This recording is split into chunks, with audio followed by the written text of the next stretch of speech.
Hola a todos, muy buenas tardes. Les damos la bienvenida a esta conversación organizada por nuestro grupo de estudio que se llama Lacan, una lectura bilingüe. Esta tarde está con nosotros César Valdés, quien nos va a exponer el tema, el interesante tema que él ha titulado En torno a la importancia de no hacer nada, ocio y cultura, una reflexión psicoanalítica.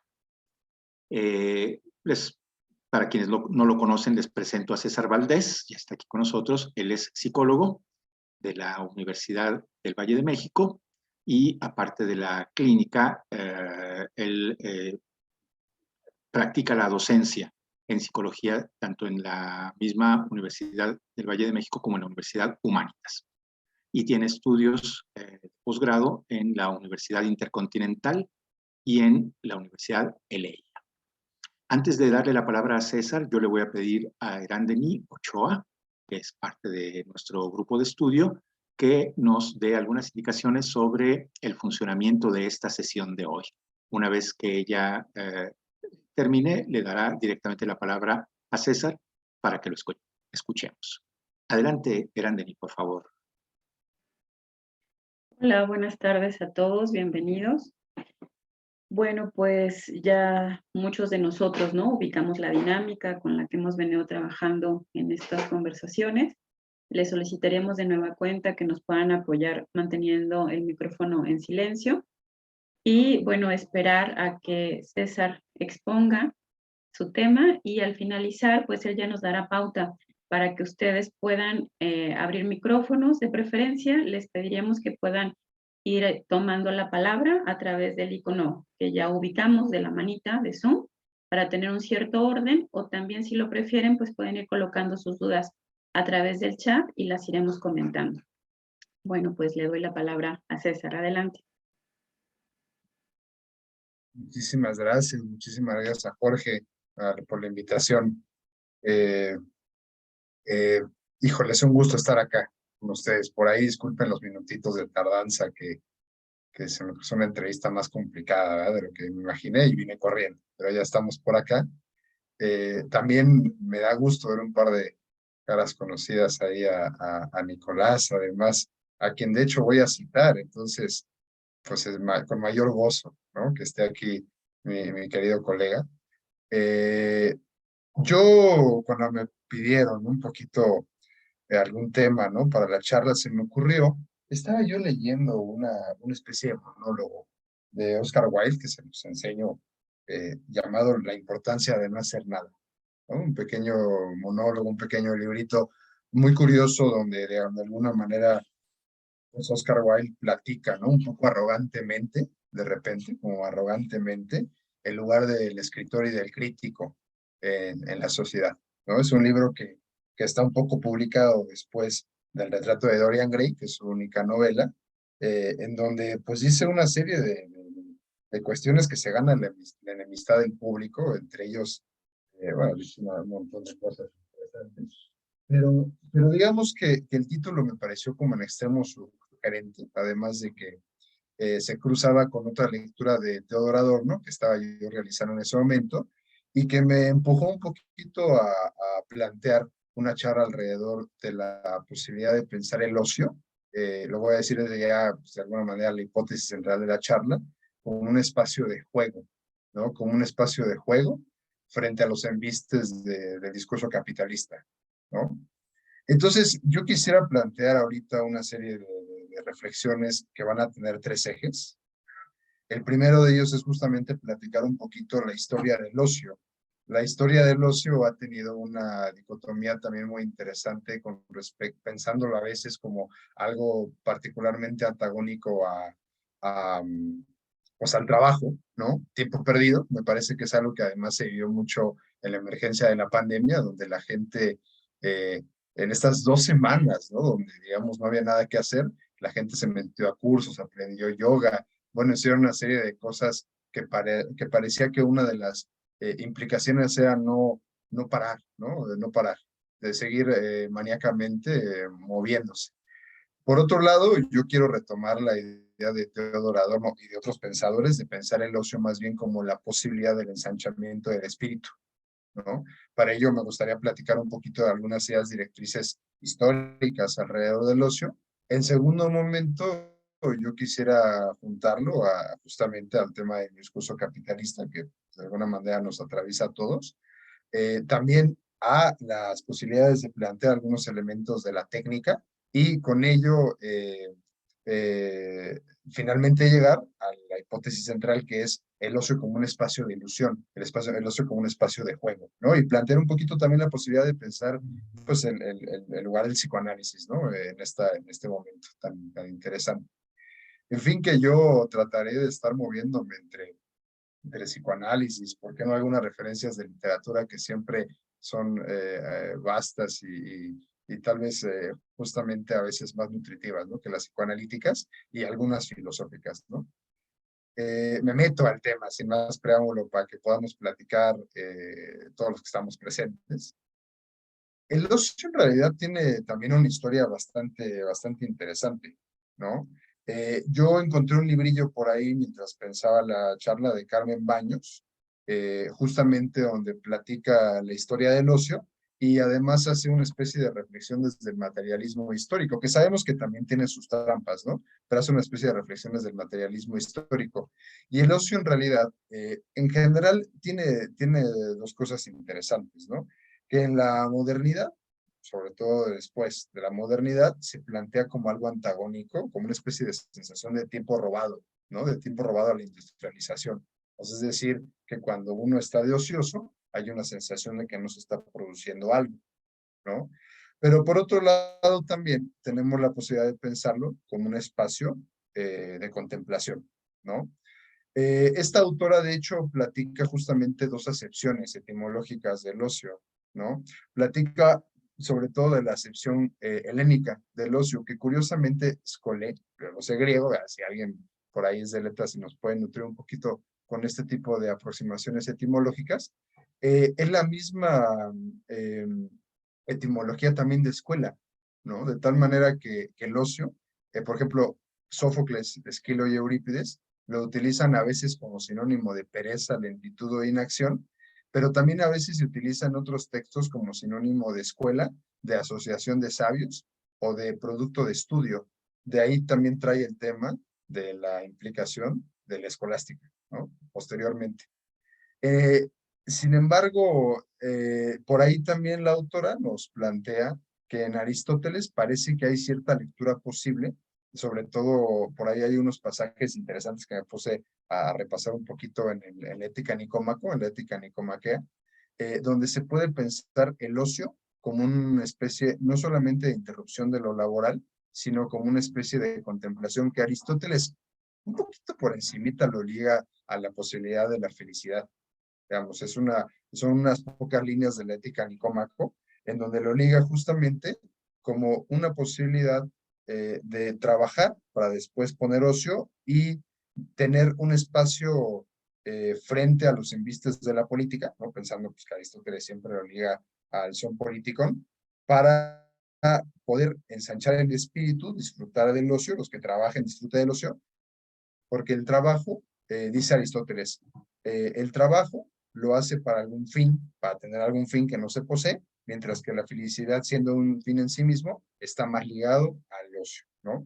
Esa posibilidad parece que tiene una necesidad de pensar el trabajo como un medio y no como un fin, y el ocio más ligado a la posibilidad de un fin. Finalmente, en latín, dice esta autora, en latín viene de otium, que significa la cesación del trabajo, la inacción o total omisión de la actividad. Esta definición latina, en la franca etimología, sí lo acerca al polo contrario del trabajo. Sin embargo, nos recuerda la autora que en la época latina, digamos, en los latinos había una segunda acepción, que era también pensarlo como diversión, como ocupación del ingenio y como el descanso, la pausa de las tareas mayores. Es interesante que aquí el ocio también tenga como una especie de lugar menor frente a las tareas mayores, ¿no? Una especie de lugar menor. El ocio, en ese sentido, se plantea de esta manera hasta el siglo XVI o XVII, donde el ocio, finales de la Edad Media, se plantea también como la posibilidad de tener tiempo libre para para utilizar el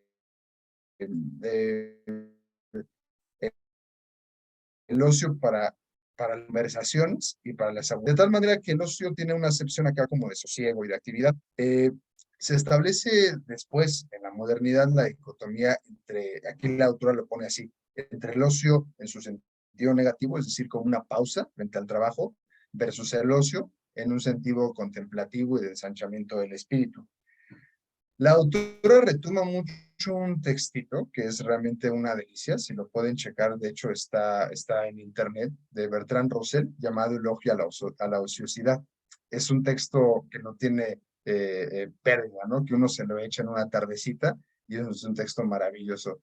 De hecho, entre las primeras frases del texto, Bertrand Russell platica sus propias impresiones personales, ¿no? Dice Bertrand Russell, como casi toda mi generación, fui educado en el espíritu del refrán, la ociosidad es la madre de todos los vicios. Niño profundamente virtuoso, creí todo cuanto me dijeron y adquirí una conciencia que me ha hecho trabajar intensamente hasta el momento actual. Pero aunque mi conciencia haya controlado mis actos, mis opiniones han experimentado una revolución. Creo que se ha trabajado demasiado en el mundo en la creencia de que el trabajo es una virtud y esto ha causado enormes daños y que lo que hay que predicar en los países industriales modernos es algo completamente distinto de lo que se ha predicado. Espero que después de leer las páginas que siguen, los dirigentes de las asociaciones emprendan una campaña para inducir a los jóvenes la posibilidad de no hacer nada, ¿no?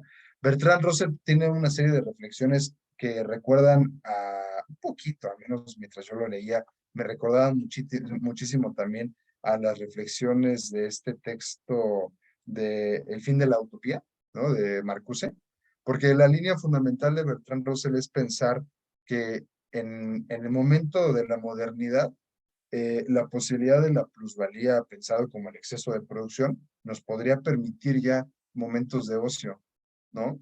Y Bertrand Russell ahí tiene un ejemplo muy chistoso, porque lo liga obviamente como a las lógicas del poder y a las lógicas del control, diciendo que de joven a él le recordaban que el ocio era un mal en los pobres. El ocio en los ricos, pues sí, sí estaba bastante bien, porque podían tener actividades espirituales, pero que el ocio en los pobres llevaba a las revoluciones. Y dice por ahí en una anécdota imaginaria muy interesante, dice, por ejemplo, pensemos que en una isla nos dedicáramos todos a producir alfileres. Y a lo mejor nuestra manera de producción ya tiene una capacidad tal que en 3 horas ya produjimos o 4 la capacidad de alfileres que necesitamos para nuestra vida cotidiana. Es muy posible, dice Bertrand Russell, que la fábrica decidiera tirar el exceso de alfileres para que volviéramos a hacer la cantidad de alfileres que ya habíamos producido esas primeras 4 horas para tenernos trabajando, ¿no? Bertrand Russell así reflexiona que de alguna manera también es algo que está ligado como a las situaciones de poder. Y recuerda de nuevo esta frase que le decían de niño, que el ocio en la gente, digamos, educada era un bien, pero que en los pobres era el mal. Era digamos, el inicio de todos los vicios. El ocio entonces dice, reflexiona Bertrand Russell sobre las virtudes del trabajo en el mundo moderno y la posibilidad de pensar la felicidad en este mundo moderno. Distingue entonces Bertrand Russell 2 tipos de trabajo, ¿no? Por un lado dice, existe el trabajo de modificar la materia o la superficie de la tierra, es decir, los campesinos o la gente que modifica, ¿no? La materia como el alfarero, ¿no? Y por otro lado, está el trabajo de mandar a otros, ¿no? Y dice Bertrand Russell, aquí es una cita también. El hecho es que mover materia de un lado a otro, aunque en cierta medida es necesaria para nuestra existencia, no es bajo ningún concepto uno de los fines de la vida humana. Si lo fuera, tendríamos que considerar a cualquier bracero un ente superior a Shakespeare. Es una frase muy interesante que pone Bertrand Russell para decir que en realidad para él no hay una distinción entre entre las labores cotidianas y las labores altivas, ¿no? De alguna manera. Sigue Bertrand Russell en esta misma reflexión y aquí mete un tema que a mí me gustaría retomar, que es el tema de la técnica. Ahorita creo que este tema nos puede, digamos, tener para reflexionar muchísimo alrededor de la llamada técnica psicoanalítica, ¿no? Creo que sería un tema también para reflexionar. Bertrand Russell la técnica la va a ligar justamente a la posibilidad del ocio Les digo, a mí me recordó, si han leído el texto de Herbert Marcuse, del final de la Utopía, que es un texto súper utópico en el sentido del mismo texto, en donde plantea la posibilidad de tener un mundo donde tengamos bien distribuido nuestro tiempo de ocio y nuestro tiempo de trabajo, por la posibilidad de la industria de producir lo que requerimos si la riqueza estuviera distribuida, ¿no? Pues sabemos que es una cosa que no solo no ha pasado, sino ha sido un poco contraria. Y Bertrand Russell dice algo muy similar. Lo que reflexiona es que la técnica ha hecho posible el ocio dentro de ciertos límites, ¿no? Y que el ocio pudiese ser un derecho equitativo repartido en toda la comunidad, porque la técnica moderna ha hecho posible reducir la cantidad de trabajo requerida para asegurar lo imprescindible en toda la sociedad y para la vida de todos. Y se pregunta aquí, ¿qué sucederá cuando se alcance el punto en que en todo el mundo pueda vivir cómodamente sin trabajar largas horas? Ahí es cuando reflexiona el tema de los alfileres, porque de alguna manera aquí ya podemos ir introduciendo, ¿no? Como algunas reflexiones propiamente del psicoanálisis, pues sabemos un poquito, uno podría retomar, qué sé yo, la carta, ¿no? Que Freud le hace a, sobre la guerra, ¿no? Esta carta de Einstein, tan famosa sobre la guerra, donde dice, parece ser que no podemos escapar de la pulsión de muerte, y en este caso parece ser que no podemos escapar de la necesidad de la alteridad. Parece que el texto nos da pone el ejemplo de los alfileres para decirnos, en efecto, aunque la técnica moderna nos permita la posibilidad del ocio, también es cierto que posiblemente sería más fácil tirar los alfileres que permitir el ocio a la gente, ¿no? Digamos que el texto justamente pone este punto, ¿no? Como cierre, y del polo positivo y del negativo también nos habla Montaigne. Montaigne platica el ocio en dos momentos y tiene un ensayo chiquito, cortito, que se llama De la sociedad, vienen sus ensayos. Montaigne ahí particularmente habla del ocio negativo, curiosamente.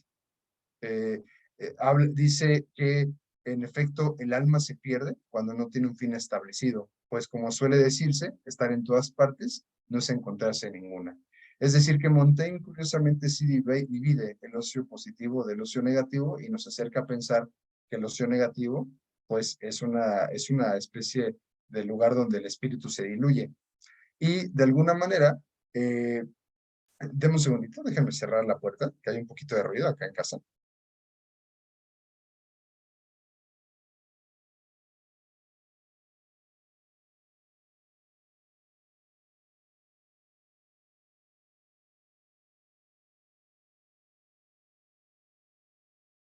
En ella. Montaigne curiosamente les decía que platica del ocio negativo, ¿no? Y tiene otra cita también bien interesante en donde platica del empleo libre. Dice, vemos en los terrenos baldíos, y son fecundos y fértiles, poblarse de mil suerte de hierbas espontáneas e inútiles, y que para que produzcan provechosamente es preciso cultivarlos y sembrarlos de determinadas semillas para nuestro servicio. De tal manera que Montaigne de alguna manera nos va a decir que el sabio emplea el tiempo libre para producir algo de la lógica de la civilización y de la educación.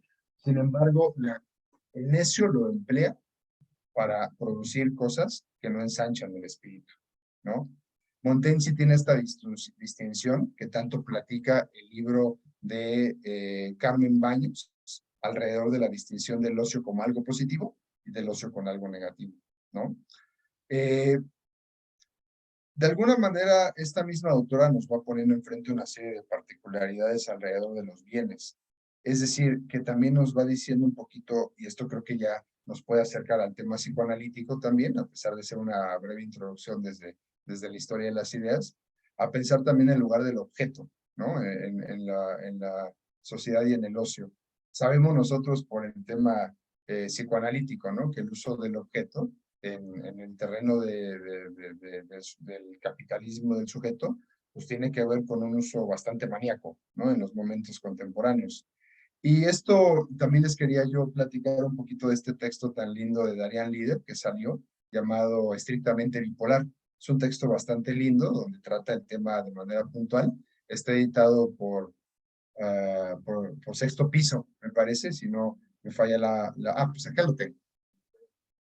Acá lo tengo, este libro de Estrictamente Bipolar, que justamente va a retomar la posibilidad de pensar estas dos patologías, si voy a utilizar esa palabra, aunque sé que podría ser para pensarse, de la bipolaridad en términos de la manía, ¿no? En términos de la manía, del movimiento incesante del objeto para calmar algo del hueco del sujeto. Y por otro lado, también de lo que André Green llamó las depresiones blancas, ¿no? Que son como un tema bastante contemporáneo. Y Darian Líder nos va a recordar cómo el uso del objeto ahorita, digamos que tiene una característica en donde el objeto se mueve incesantemente para evitar la emergencia del hueco del sujeto, ¿no? Aquí mi querido colega que está acá, Nicolás, leía un poquito su texto del movimiento del objeto, donde nos platica en efecto del uso ético del objeto y del uso perverso del objeto en el capitalismo, ¿no? Que esto también lo retoma Darian Líder. El uso ético del objeto sería la posibilidad de que el sujeto utilice al objeto, ¿no? Para cierto fin. Por ejemplo, si yo tengo un celular, lo puedo utilizar para una llamada, lo puedo utilizar para contactar analizantes, ¿no? Lo puedo utilizar para tomar fotografías. Y el uso perverso del objeto sería justamente más bien que el objeto me usase a mí, ¿no? Que esto es una cosa también bastante característica de nuestros tiempos, cuando vamos a las plazas comerciales y digamos que hay gente formada para el nuevo iPhone y parece que hay una perversión del uso ético del objeto, ¿no? Esa sería como la posibilidad para pensar este punto. En ese sentido, aquí quiero retomar otro texto, parece que hay una sensación en el aire de desarraigo con los objetos, ¿no? Yo encontré muchas respuestas en un artículo corto, pero muy nutritivo de Heidegger, donde habla del desarraigo. Seguramente más de ustedes lo ubican. Ese artículo corto se llama, ahí donde tengo la cita, ese artículo. Es un artículo corto donde habla justamente de habitar y de pensar, ¿no? Justamente platica un poquito la idea de qué es habitar nuestro mundo y lo liga justamente al uso de los objetos. En este texto es muy interesante porque después de la Segunda Guerra invitan a Heidegger a dar una charla sobre cómo reconstruir Europa, ¿no? No hay casas, ¿no? Y digamos que Heidegger interesantemente lo liga más bien a la posibilidad de pensar siquiera qué es habitar el espacio, ¿no? Y va a retomar incluso la posibilidad de pensar también la técnica, justamente el tema de la técnica. Heidegger nos desplaza entonces la pregunta hacia el problema de habitar el mundo y el desarrollo fundamental, y nos recuerda justamente la dificultad de construir y de habitar y de utilizar los objetos, ¿no? Heidegger dice, de alguna manera, que los espacios ya no son habitables como lo eran antes y que en cierto sentido tiene que ver con el desarraigo de la tierra, ¿no? Por supuesto, dice Heidegger que no está proponiendo un retorno como ideal a los huertos, a sembrar, poquito como lo hace de repente Byul Chul Han, ¿no? Que sí vive en un lugar donde no tiene internet y está ahí sembrando sus propios cultivos, pero lo que sí propone es pensar qué está pasando en el momento de de la modernidad en ese momento, donde no hay una posibilidad de habitar el mundo, ¿no? Y dice, ¿por qué nos hemos dejado de sentir seguros y confiados en el mundo moderno? Parece que habitar tiene que ver con una sensación de confianza básica en donde nosotros, en el mundo, nos sentimos seguros, ¿no?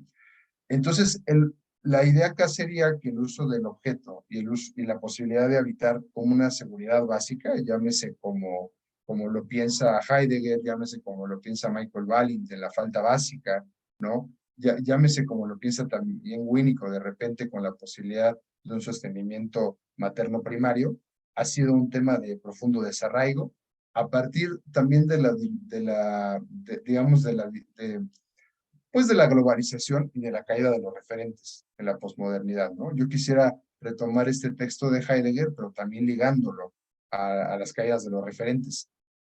Heidegger lo que platica justamente es que en la modernidad se define por el tema del intemperie, dice Heidegger, ¿no? La intemperie. La inhabitabilidad o el desarraigo lo ubica Heidegger como contrario al habitar auténtico.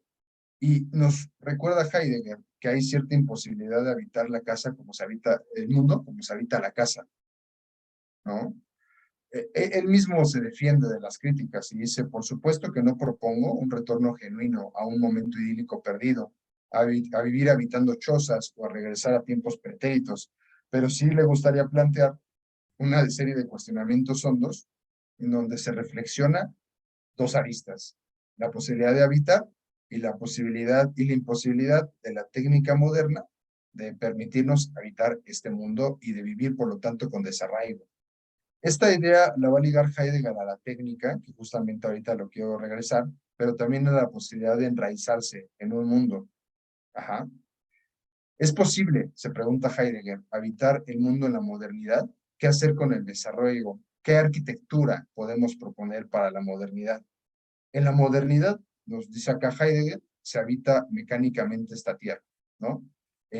Y va a contraponer, y aquí yo, mi hipótesis es que el psicoanálisis estaría del otro lado, justamente, va a contraponer justamente una vida poética, a partir de la frase de Hölderlin, de poéticamente es como se habita esta tierra, ¿no? Va a proponer dos posibilidades de habitar el mundo. Por un lado, va a haber la posibilidad de habitar el mundo en la modernidad mecánicamente, sin enraizamiento, sin vivir, digamos, habitando el mundo de una manera de contacto, en gran parte por la tecnología moderna, que expulsa la coseidad y el misterio. Aquí quiero retomar mucho el tema del misterio, ¿no? Porque en efecto, el tema del psicoanálisis es que el psicoanálisis vuelve el mundo un misterio, o lo retoma como un misterio, y lo retoma también como un lugar interpretable, ¿no? Mientras que la ciencia y la tecnología lo toman como algo ya interpretado. De alguna manera, esa sería la hipótesis. Entonces, Heidegger nos dice que justamente hay dos posibilidades, habitar el mundo mecánicamente o habitarlo poéticamente, ¿no? Habitarlo poéticamente. En la modernidad, digamos, los objetos de la tierra se van viviendo como cosas. El río no es parte de un bello paisaje donde habito, sino que es una cosa a devorar, en tanto es un producto, ¿no? Y Heidegger se reflexiona ahí. Yo ahorita tomo otro texto de la técnica, porque a mí me parece que esto es un tema que nos podría atravesar a todos por el tema de la técnica también psicoanalítica, ¿no? Como una posibilidad de homogeneización de las prácticas. Pero Heidegger dice, posiblemente haya dos salidas, ¿no? Una es el arte, porque el arte permite escaparse de la cosa ontológicamente delimitada como objeto de la producción. Dice, por otro lado, también podría haber otra salida, bueno, esta es una idea mía, ¿verdad? No la platica Heidegger, ajá, que sería la salida psicoanalítica, ¿no? Sería la posibilidad de regresar a un arraigo y habitar un mundo que valga la pena ser habitado, para parafrasear la frase de Winnicott, de que tengamos que tener una vida que valga la pena de ser vivida. Entonces, Heidegger se pregunta cómo defendernos del desarraigo y nos va a colocar también enfrente que la técnica es un problema para el arraigo, ¿no? De alguna manera. Entonces, acá tenemos, parece que no están tan ligados, pero sí están ligados, ¿verdad? Porque la posibilidad de vivir arraigados tiene que ver, en efecto, con la posibilidad de hacernos tiempo para contactar con la tierra, con los objetos, con mí mismo, y para volver a pensar el mundo como un misterio, ¿no? Bueno, dicho eso, quiero retomar, es decir, acá tenemos varias aristas, ¿no? Tenemos un primer momento donde podemos platicar la historia del ocio, un segundo momento donde podemos platicar el ocio como ensanchamiento del espíritu o como dicotomía de tiempo perdido. Y creo que este tema también lo han trabajado bastante bien autores más de nuestro tiempo. Yo creo que luego, a ver si ahorita en el diálogo podemos platicar al respecto. Luego creo que este autor surcoreano, Byung-Chul Han, lo retoma bastante, aunque luego tengo la impresión de que no es tan querido, a ver si lo podemos platicar, porque Heidegger lo toma al tema del habitar y lo toma también el ocio ligado, bueno, Heidegger y Theodor Adorno, ahorita lo quiero retomar, lo van a tomar al tema del entretenimiento, sobre todo Theodor Adorno. Theodor Adorno tiene un texto donde habla justamente del entretenimiento, ajá. Este texto se llama La industria cultural, la ilustración como engaño de las masas, y Theodor Adorno va a retomar una cierta fascinación por la cultura pop, que la tenía, ligado al ocio y al entretenimiento, al buen y el mal entretenimiento. Es una idea que va a retomar Liu Chong-Han con el libro sobre el buen entretenimiento. Me parece interesante, ahorita lo podemos ir platicando, ¿no? ¿Qué dice? Es decir, ¿a qué está ligado acá la posibilidad del ocio? Va a retomar la idea más clásica del ocio como un ensanchamiento del espíritu, pero lo que nos va a decir es que el entretenimiento ha dejado de ser un lugar de juego y de crítica y se ha vuelto, ha tenido una vuelta, digamos, no lo dice así, desde el discurso del capitalismo hacia la homogeneización de un lugar que antes se habitaban las singularidades. Theodor Adorno tiene una reflexión muy aguda en realidad y dice, antes del entretenimiento actual, el entretenimiento era un lugar de ensanchamiento espiritual. Se aplicaba un pensamiento hondo y complejo para desentrañar lo que acaso otros obviarían o simplificarían en el arte, ¿no? Es decir, que nos tomábamos el tiempo para reflexionar el arte. Incluso Theodor Adorno pone este ejemplo de que las óperas tenían una gran duración porque implicaban la atención del espectador, implicaban un espectador que tuviera la posibilidad de sentarse a escuchar la ópera. Theodor Adorno dice, ahora no es fortuito que la música sea corta, porque es corta la atención y la posibilidad del que escucha, ¿no? Dice Theodor Adorno, en la industria cultural, él está sobre todo refiriéndose a la estadounidense, el aparato y la maquinaria ideológica operan con una singularidad brutal y puede ser resumido en varios puntos. En primer lugar, la industria cultural y el tiempo libre ya tiene un estatuto de tiempo perdido, no de ocio de ensanchamiento, dice Theodor Adorno. Una vez que el hombre termina sus actividades del día, en efecto, podría ser acechado por la idea de leer un buen libro de literatura y filosofía, de escuchar música compleja, de reflexionar críticamente en torno a la política, en otras palabras, de ensanchar su espíritu. Sin embargo, la maquinaria capitalista agota ideológicamente este axioma y el tiempo que no se produce es analogado entonces al tiempo perdido. El ocio así entra, esto es muy interesante creo, entra ya no solamente como un tiempo perdido, sino como un tiempo de desmentalización. A mí me parece esa idea brutal.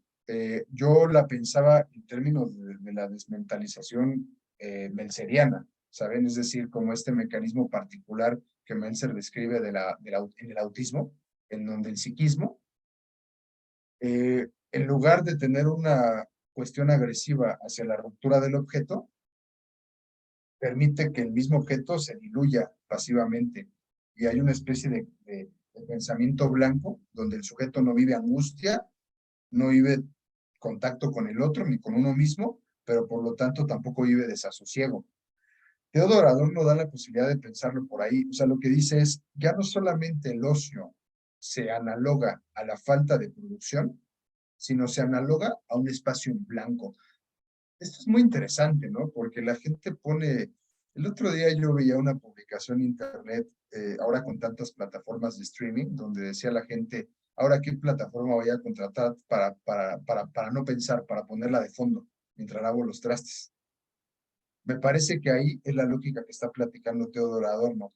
El entretenimiento ya no es solamente un escape de la rutina de la maquinaria del día a día, sino que además es también un espacio en blanco donde el pensamiento ya no opera, ¿no?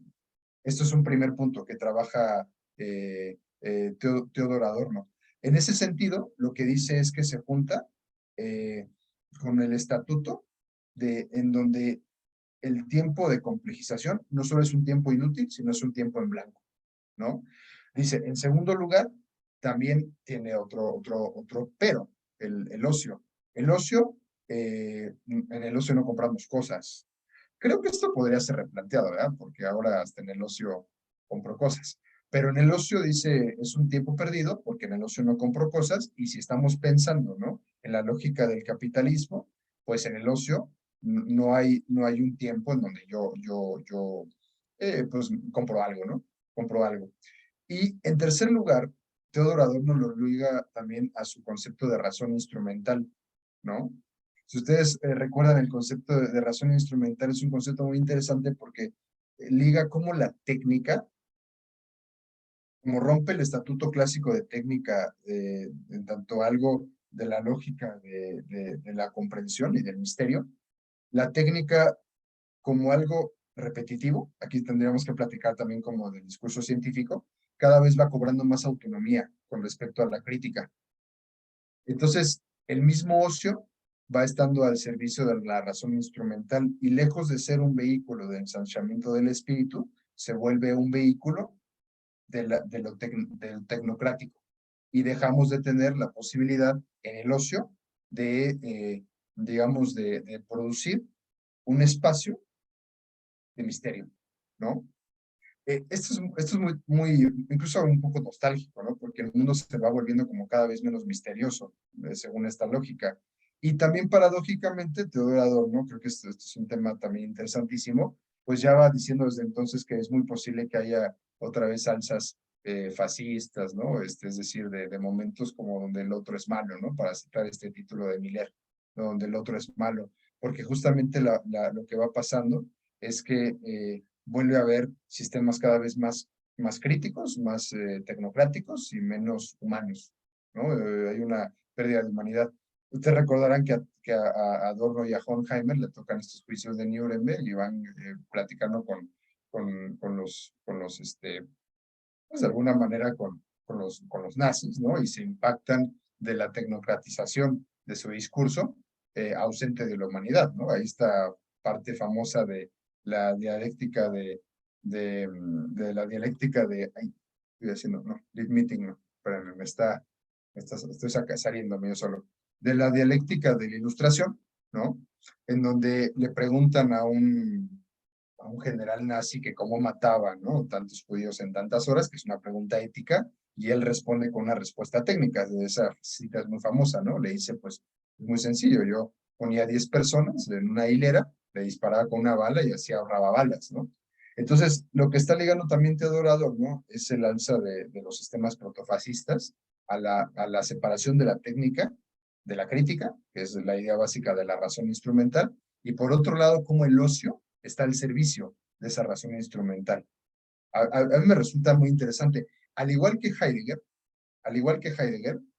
Theodor Adorno encuentra como salida no soltar el arte y la cultura como lugares de ensanchamiento y como lugares de engrandecimiento, ¿sí?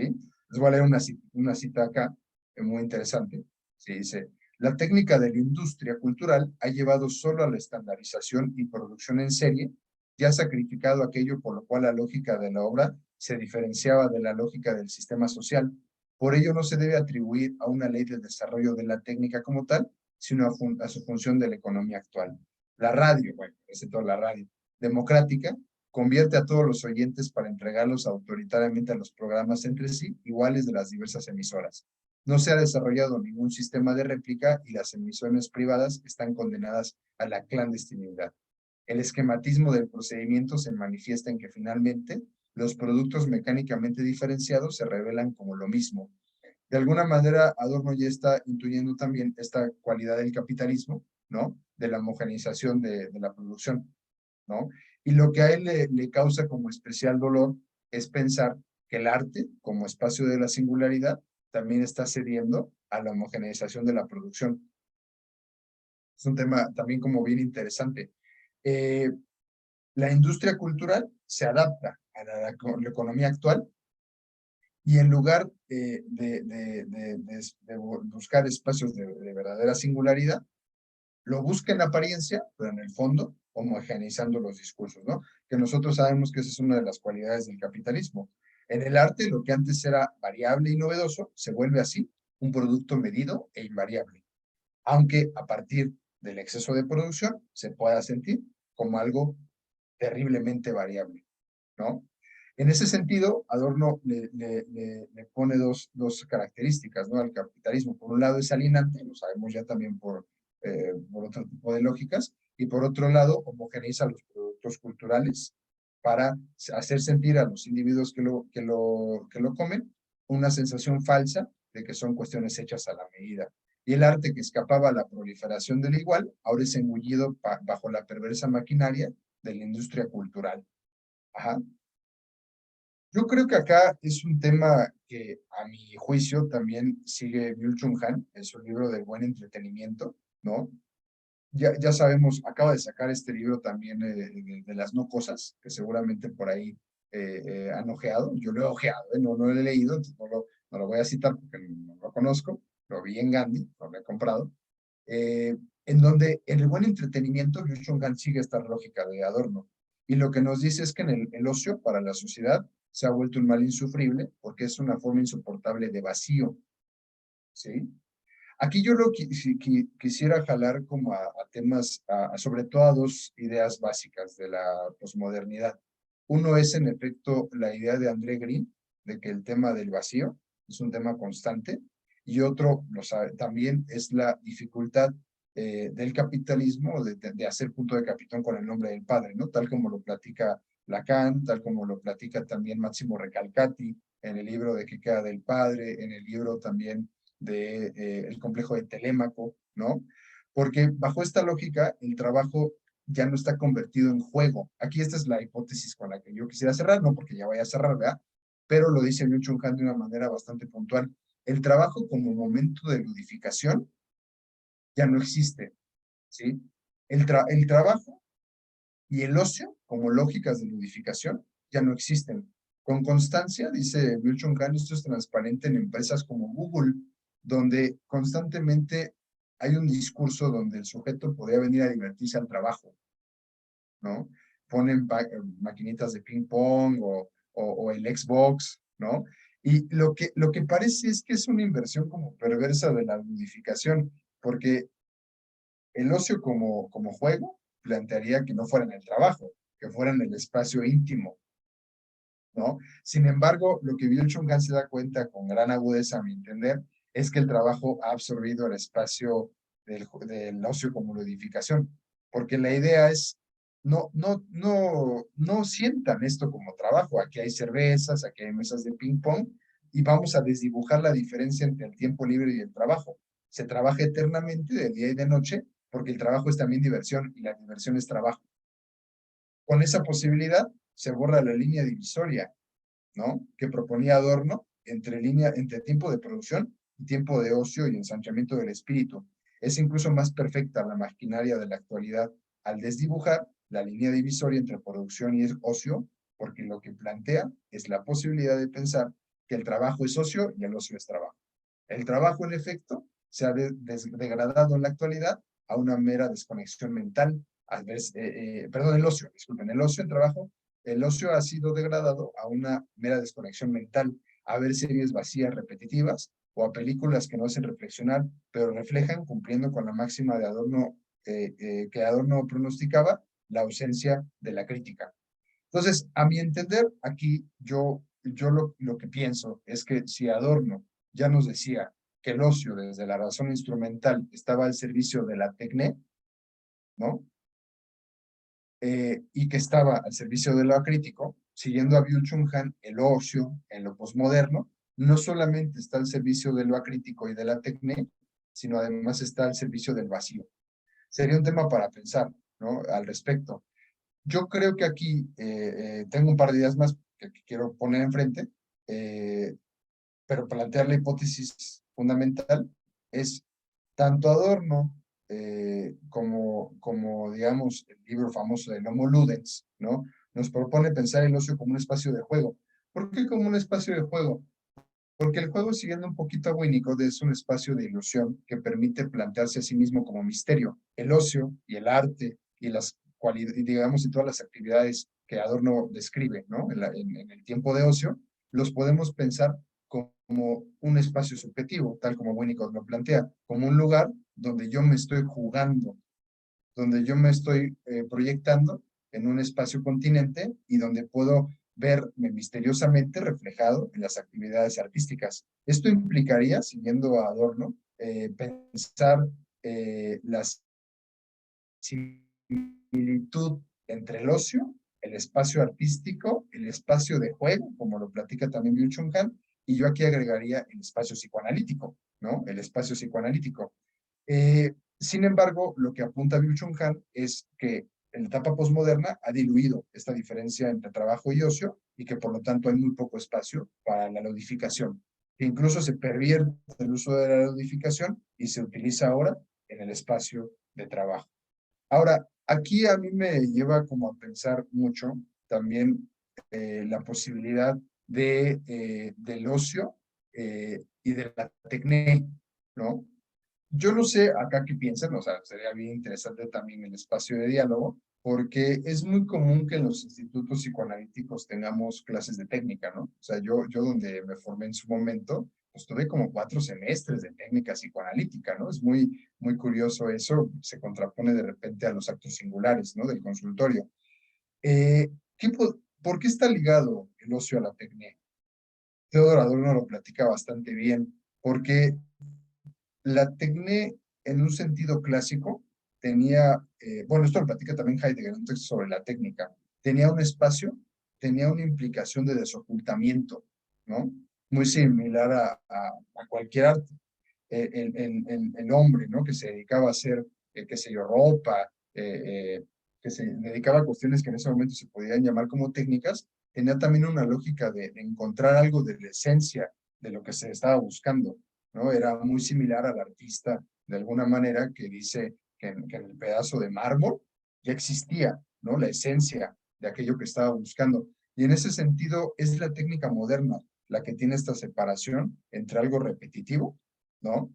Y una pérdida de lo que Heidegger va a llamar el desocultamiento. La técnica clásica tenía el elemento del desocultamiento del mundo como algo que se tenía que develar, ¿no? La técnica clásica era el acto de sacar a la luz, de desocultar, ¿no? Y en ese sentido había una relación entre la producción, las bellas artes y la técnica que se pierde en la modernidad. La creación tiene que ver con algo de desocultar lo misterioso, lo oculto. Y si hacemos caso, por ejemplo, de la distinción que Meltzer nos mete en el proceso psicoanalítico, justamente el primer viraje que tenemos que hacer con los analizantes, pues es una lógica del misterio, ¿no? Meltzer en el proceso psicoanalítico dice que hay que hacer que transiten los pacientes del enigma, porque el enigma es lo que propone la esfinge de Edipo, ¿no? Una sola respuesta, a una lógica del misterio, porque el misterio propone respuestas plurales y propone un espacio de juego en el consultorio. Sin embargo, la técnica moderna ha perdido la cualidad de lo misterioso. Si el mundo antiguo giraba entre lo visible e invisible, y así lo gira también el espacio analítico, entre aquello que se oculta y se manifiesta, en el mundo antiguo, sin duda, en otros tipos de espacios, qué sé yo, lo divino, ¿no? En el consultorio, entre lo que se oculta y se desoculta, por ejemplo, en los lapsus, ¿no? En los síntomas, ajá, en los olvidos, en lo moderno, esta posibilidad se pierde como una posibilidad de desocultamiento. Y entonces, digamos que la diferencia entre la técnica antigua y la técnica clásica, ¿sí? Es que en la antigüedad había esta lógica del desocultamiento. Aquí, de alguna manera, a mí me deja también la posibilidad de cierta advertencia, ¿saben? Como de cierta advertencia de la tecnificación del psicoanálisis. A ver si acá, ahorita que hablamos un espacio de charla, se puede poner esto a diálogo, ¿no? Porque en efecto, cada vez más se escuchan como cursos de técnica psicoanalítica, ¿no? De técnica de psicoanalítica, y que siempre ocultan, no digo que siempre, pero que pueden ocultar, mejor dicho, la posibilidad de la homogeneización. Ahora, bueno, no sé, Jorge, si pudiésemos también abrir un espacio de charla. O sea, me gustaría, y ahorita tengo más ideas, pues siento yo que hablé ya mucho, a lo mejor pudiésemos abrir un espacio de charla de una vez, o no sé si lo suelen hacer así. Como tú quieras, César. Si quieres, podemos pasar a que se platique y tú nos dices Ah, si perfecto. con respuestas y todo, o si retomas tras algunas, como tú quieras, ¿eh? Si te parece bien, Sí, damos espacio a ¿cómo ves? A mí me gustaría, porque yo lo que trato de poner enfrente es primero el ocio en esta dicotomía del tiempo perdido versus el tiempo de ensanchamiento, después la técnica y el capitalismo también como un segundo elemento, y tercero el ocio como un espacio de ilusión, como lo pinta Winnicott. A mí me gustaría, siento que hable mucho, ¿eh? Me gustaría que hubiera un momento de diálogo, de preguntas o de comentarios para retomar ahorita también la posibilidad. Digo, yo traigo más trabajado, más preparado, pero tal vez para poder charlar y no sentir que yo hablo tanto. Yo traté de también jalarlo al tema del entretenimiento, porque me parece que es un tema que nos que nos impacta a todos, ¿no? También el tema del entretenimiento como un aspecto de desmentalización. Pero no sé si pudiésemos abrir un ratito de charla y ahorita le seguimos, ¿cómo ven? Sí, claro, por supuesto. Sí. Si tú lo quieres así, claro que sí. Entonces, como dijimos hace un rato, pueden eh, pedir la palabra para preguntas, comentarios, lo que quieran plantearle a César, ya sea con alguno de los íconos en el chat de viva voz. Eranden nos va a hacer favor de, digamos, un poco dar la palabra. Adelante, quien guste nos lo indica.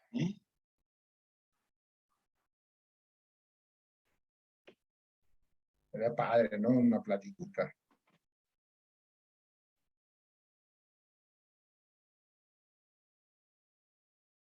O puede ser una pregunta en el chat, ¿no? También.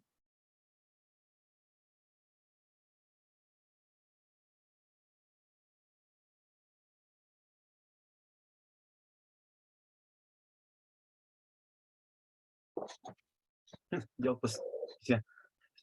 Hola, ¿cómo están todos? Buenas tardes. Hola, César. Estaba, Adelante.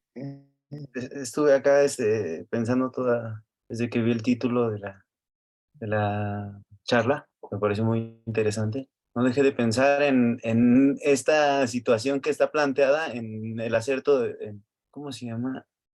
Ay, esta cosa del acerto de certidumbre anticipada, no sé cómo se llama exactamente.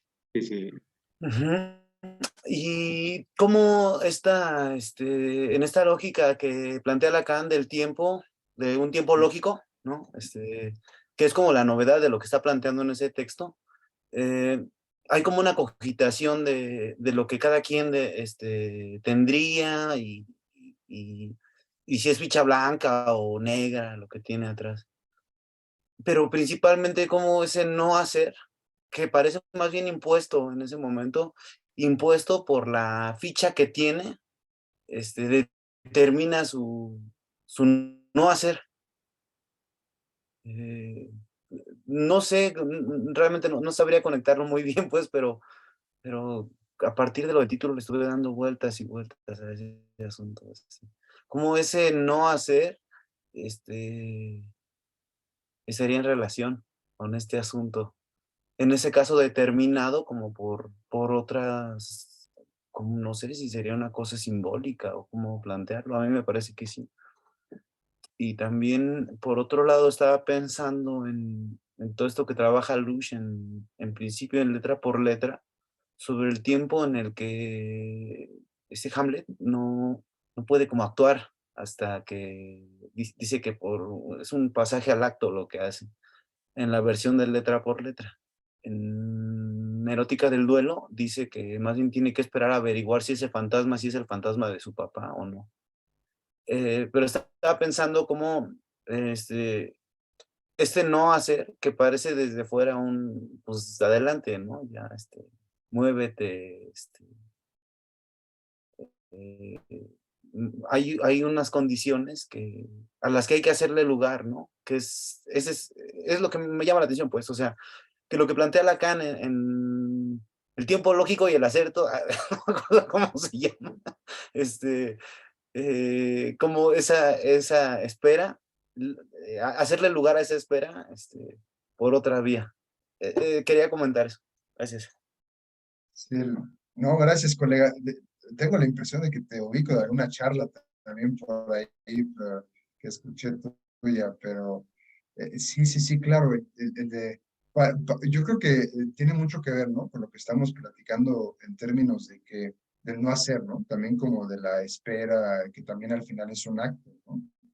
Ujú. Yo he encontrado, al menos es mi idea, o sea, digo, justamente una charla, ¿no? Porque sí, yo también entiendo que es como una idea difusa, ¿no? Lo que platicas, pero que está ahí como la sensación de que algo tiene, ¿no? Por lo que platicamos. Eh, sí, yo pienso que una línea del ocio, que tal vez platiqué poco, es justamente la posibilidad de soportar las ausencias. Es decir, que ya sea como planteándolo como tú bien lo ubicas, ¿no? Como en el acto analítico, como el no hacer o esperar al momento adecuado, Yo tengo la impresión de que todos los analistas a su manera han encontrado que esto es una necesidad, ¿no? Como del analista, o sea, poder soportar las ausencias, que para crear algo hay que soportar que algo no esté, ¿no? Yo también no tengo muy claro como por dónde, pero sí tenía como esta idea, fíjate, estaba pensando, incluso autores no lacanianos, recordaba mucho que Bion tiene un concepto que se llama la capacidad negativa, es un concepto muy bello, que retoma de la literatura, lo retoma particularmente de Keats, y digamos que él reflexiona cómo los escritores escriben, ¿no? Y parece que muchos escritores tienen esta sensación de que la obra les llega, ¿no? De que si ellos esperan, que si ellos van caminando por las calles, ¿no? De la ciudad, de repente les puede impactar una idea y puede ser escrita. Y a eso le llama él la capacidad negativa, ¿no? Del analista. Es una idea realmente como muy bella, porque dice bueno, Bion lo piensa un poco ligándolo a otros aristas, pero dice, el bebé para poder imaginar el pecho, primero tiene que saber que el pecho no está, ¿no?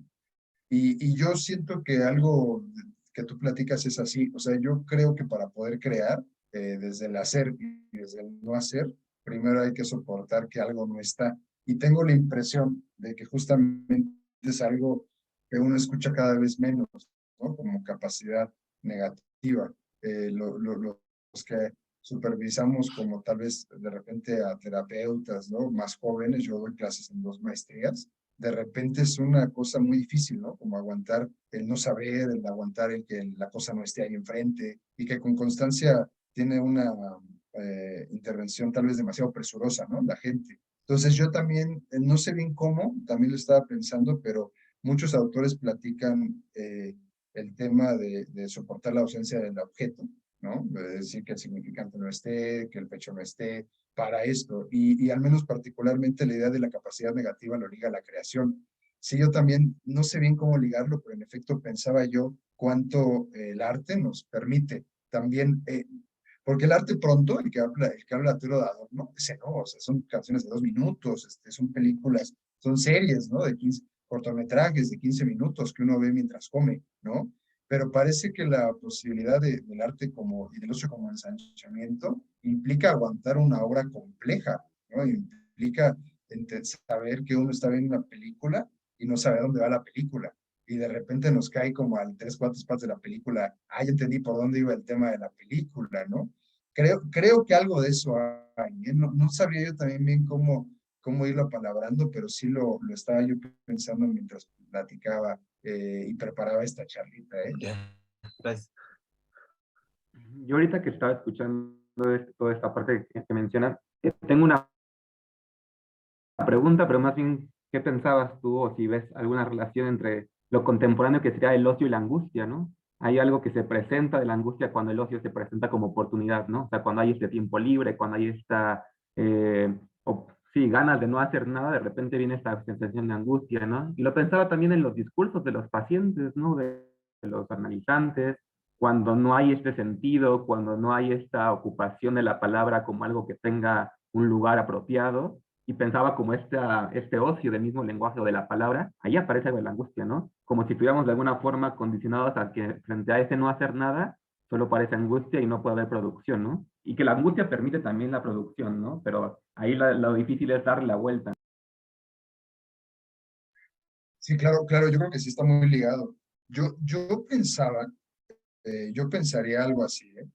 A mí me da la impresión de que la angustia se puede pensar también retomando la idea freudiana de la libido, no la representación, ¿no? Pues es decir, que también hay un tema en lo contemporáneo donde la gente constantemente siente esta angustia no atada a la representación y que pone una especie de objeto vacuo, una especie de objeto vacío para lidiar con ello. Yo también tengo muchos analizantes como adolescentes que no pueden dormirse si no ponen Netflix. Es muy interesante, ¿no? Les llega como una especie como de hueco, ¿no? Como de algo ahí como de lo ausente. Y esto lo escuchamos cada vez más. Yo pensaba esa idea cuando estaba preparando la charla. A mí me parece que incluso se puede retomar como desde esa arista freudiana, pero ya una representación frente al vacío, ¿no? Una cosa que anuda ahí como el vacío. Y también yo pensaba, a mí me parece que esta idea de lo vacuo también es muy significativa. Yo lo ligaba mucho mi impresión es que se puede ligar mucho a este concepto de la desmentalización. Hay muchas lecturas, ¿no? Sabemos que justamente el tema del autismo, ¿no? Y del vacío es un tema realmente complejo, pero cuando Meltzer trabaja el tema en exploraciones del autismo, propone la posibilidad de pensar un mecanismo propio que él llama desmentalización. Y la desmentalización tiene un uso bien interesante de la angustia, ¿no? Porque es tan pasivo, esa es la idea de Meltzer, que incluso no hay ni placer, pero ni tampoco hay angustia. Es como una representación bastante perfecta de la pulsión de muerte, la desmentalización. Mi hipótesis, ¿verdad? Es una hipótesis que acá yo les planteo en la charla, es que en efecto el ocio contemporáneo está al servicio no de a veces ni siquiera de la formación o de la represión, sino de la desmentalización. O sea que cada vez vemos más que los analizantes utilizan estos espacios que antaño pudiesen ser artísticos, ¿no? Para una lógica de desmentir de desmentir a ese tipo de angustias. Entonces, me da la impresión de que así se utiliza, ¿eh? Es mi hipótesis cuando iba preparando la charla. Se pone, ay, qué sé me regalaron una Alexa, yo no tenía esas cosas y ahora es muy divertida porque te da el clima y te dice cosas, ¿no? Pero yo noto como si no hubiera un espacio vacío en la casa ahora. ¿Saben? Me apaga las luces, me pone el calendario. Hay una cosa como de evitar, es un mecanismo mucho más perfecto, así lo entiendo yo, la desmentalización para evitar la angustia. Pero no hay sujeto, pero tampoco hay placer y tampoco hay angustia. Entonces, me da la impresión de que así se está utilizando, siguiendo como el texto del buen entretenimiento de Byung-Chul Han. Ya no es solamente el ocio como algo de la tecnocratización del capitalismo, sino es el ocio, así lo entiendo yo, como también al uso de evitar cualquier tipo de desasosiego y de angustia, ¿no? Me parece que es un uso mucho más perfecto y mucho más ominoso ¿no? Del objeto. Así lo entiendo yo, colega. Yo pienso, esa era mi hipótesis al trabajar, porque si uno, fíjense que si uno checa, me parece que ha de estar ligado, pero insisto que no lo he leído, al libro de las no cosas de Byung-Chul Han, porque si uno va pensando al menos el libro del buen entretenimiento, Byung-Chul Han sí platica, hace mucho énfasis en el estatuto, en qué estatuto de cosas tienen estos productos.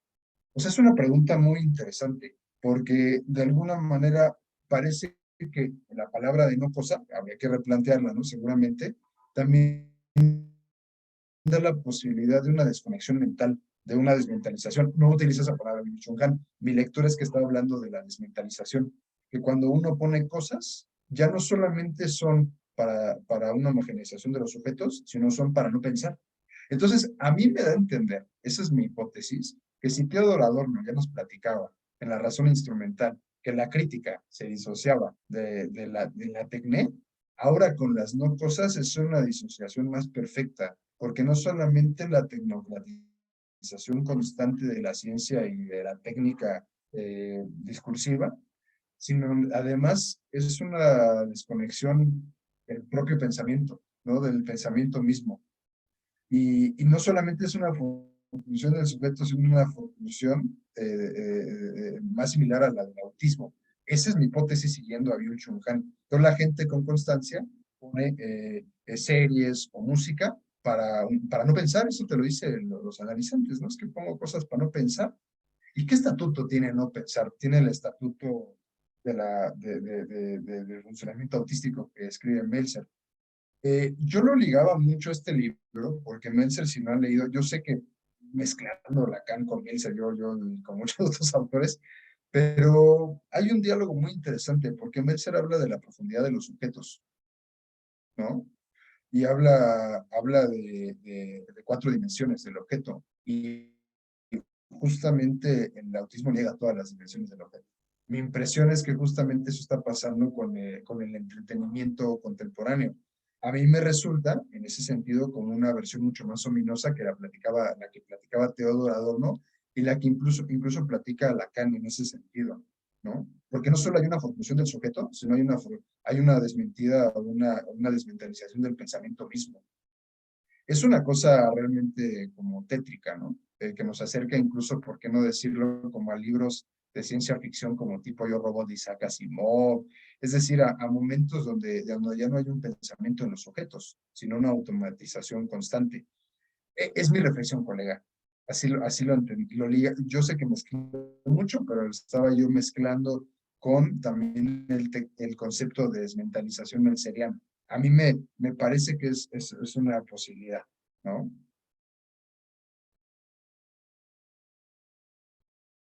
No sé qué más vayan pensando. A mí me está resultando muy enriquecedora la charla con César, con Omar, en fin, que hay muchos acá. Y ahorita, si no, le puedo seguir un poquito, pero también creo que estaría padre la reflexión, ¿no? Bueno, sobre eso nada más me quedé pensando también en esto de los fenómenos transicionales que habla Winnicott, ¿no? Y que es interesante porque él habla de este espacio entre el exterior y el interior, ¿no? Y me llama la atención la palabra espacio, ¿no? O sea, como ese lugar donde puede haber algo que es diferente, y hablas también del juego y toda esta parte. Y por lo que escucho ahorita es este lugar donde ya no habrá espacios, ¿no? Esta constante, Justo. pensándolo lacanianamente, con ese borramiento del otro a través del entretenimiento, pero también dándole la vuelta, ese otro siempre presente, ¿no? Como ese fenómeno transicional siempre constante, siempre presente, no hay vacíos, ¿no? Entonces es muy complejo pensarlo porque por un lado lo pienso referente al autismo, como como si fuera un otro borrado, pero también lo pienso como justo como la psicosis, ¿no? Como este otro totalmente inmiscuido en el sujeto, ¿no? Entonces ahí es paradójico pensar un poquito este lugar de las no cosas, ¿no? Es difícil, me parece complicado, pero está bonito. Sí, sí, totalmente. Yo creo que justamente el tema o sea, yo lo ligaba al tema del habitar. Por ahí me topé con un libro muy bonito, un texto muy bonito sobre arquitectura y habitar el mundo de un analista italiano, lacaniano, que justamente decía que en realidad si podíamos pensar el infierno, era el panóptico de Bentham, porque lo que tenemos como posibilidad de habitar es también como lo íntimo. Y yo creo que, o sea, justamente como dices, colega, esta reflexión está muy interesante porque o te acerca a pensarlo desde la lógica de la formación del sujeto, es decir, la psicosis, o de la lógica del autismo, que es una versión un poco más ominosa. ¿Y por qué lo ligo al tema de lo íntimo? Porque cuando uno piensa en lo digital, creo que hay mucha posibilidad de pensarlo o como un retorno del imaginario, como un retorno de lo real, pero también está la posibilidad de reflexionar si no es un espacio de juego. También sabemos que en la pandemia hubo posibilidades de mantener lazo social gracias a lo digital, pero también sabemos que puede no ser un espacio de juego, ¿no? Es decir, que las dos posibilidades parecen ser como planteables dependiendo del caso y dependiendo de varias perspectivas, pero en efecto, ese espacio de juego, o sea, esta pregunta es muy interesante porque te encuentras como, es decir, hay mucha serie, ¿no? Que lo plantea desde Black Mirror o qué sé yo, la lógica de meta, de los avatares, pero ¿será espacio de juego? O sea, esa es una pregunta que aparece, supongo yo que también tiene que ver con el caso por caso, por supuesto, pero en general, ¿será espacio de intimidad? ¿Será posibilidad de habitar el mundo? ¿Tener tu casa totalmente conectada? ¿Habrá posibilidad de intimidad? O sea, yo lo ligo mucho con reflexiones ya antañas, pero no por ello menos prudentes como. Digo, es que Lipovetsky mismo ya decía que en la época de la globalización no había espacio para lo íntimo. Y ahora uno lo puede pensar con lo interconectado. A mí me sigue impactando cuando cambio de celular, que le pico una clave y ya todo se conectó y yo siento como que no tengo ahí espacio para lo mío, ¿saben? Pero la gente posiblemente no lo sienta así. Entonces sí, en efecto, creo que la pregunta de si es un espacio de ilusión, porque, y le voy a hablar a mi colega porque creo que quiere comentar algo, pero porque me parece que lo que yo estoy rescatando es que el ocio tiene que ser un espacio de ensanchamiento, tiene que ser un espacio del homo ludens, tiene que ser un espacio de juego. Me parece que sabemos que, como dice Jana Lush, ¿no? En efecto, en este texto contra la eternidad, que el arte y el psicoanálisis comparten metodologías, porque son posibilidades de exploración de lo íntimo. Y en ese sentido, el ocio es una especie como de charla de posibilidad de advertencia de decir, no perdamos la necesidad de plantear que el psicoanálisis y el ocio comparten también una metodología en común. la posibilidad del juego, ¿no? Ese sería como la idea de cierre para lo que yo tenía preparado, ¿no? Que ambos comparten esa posibilidad de juego. Y es una idea que yo creo que de alguna manera es un espacio chiquito frente a los embistes de lo que platicamos de las mucosas, ¿no? En fin, de todo esto que charlamos. Gracias, colega. Está bien interesante tu comentario. Te agradezco mucho. Y Jorge estaba levantando la mano y Ariana también me parece. Entonces, adelante, Jorge primero. Sí, gracias, Erendini. No, un breve comentario nada más. Decía hace un momento César Valdés que el intercambio con César Casiano, con Omar, le estaba enriqueciendo mucho, pues a nosotros también, a todos, que los estamos, digamos, escuchando. Quería hacer un breve comentario y terminarlo con una pregunta, César. El comentario es, a mí me parece muy interesante esto que compartes con nosotros, de decir, por ejemplo, unas palabras acerca del entretenimiento, que basándote en varios autores como lo has hecho, pero llevándolo, digamos, a mis términos, me da la impresión de que la idea general es que el entretenimiento se está convirtiendo en un embobamiento, digamos, ¿no? Como una cosa boba en donde se piense lo menos que se pueda, no se tenga la mínima reflexión, qué sé yo, pero que es de eso de lo que se trata, vamos, que deliberadamente es de eso de lo que se trata, pareciera, ¿verdad? Pero entonces, y para ligarlo con lo que preguntó César Casiano, está la cuestión del tiempo. Yo en este momento lo estoy pensando así. Desde que nosotros pensamos ocio como tiempo libre, digamos, me parece que podrían ser más o menos, podríamos equipararlos, digamos, ¿no? El tiempo de ocio es el tiempo libre.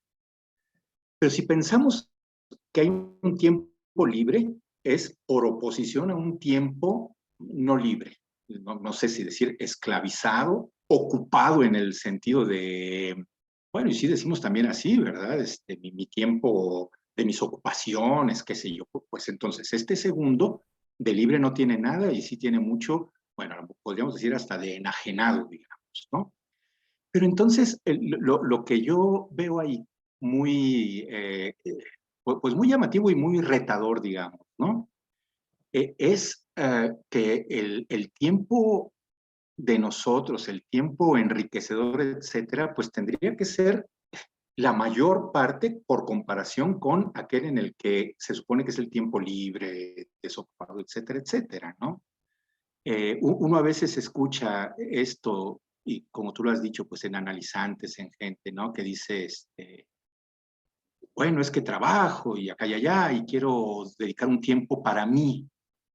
Y uno piensa, bueno, el tiempo de trabajo debería de ser tiempo para uno también, en teoría. Pero claro que eso depende del trabajo, me parece, ¿no? Es decir, estoy de acuerdo contigo en que hay trabajos que no son tiempo para uno, ¿no? Entonces, ¿cómo hacer que el tiempo de trabajo fuera también tiempo de uno, tiempo libre, etcétera, etcétera, ¿no? Lo dejo nada más como idea a lo mejor un poco utópica, ¿no? No sé si imposible de realizar, pero que idealmente tendría que ser así, ¿no?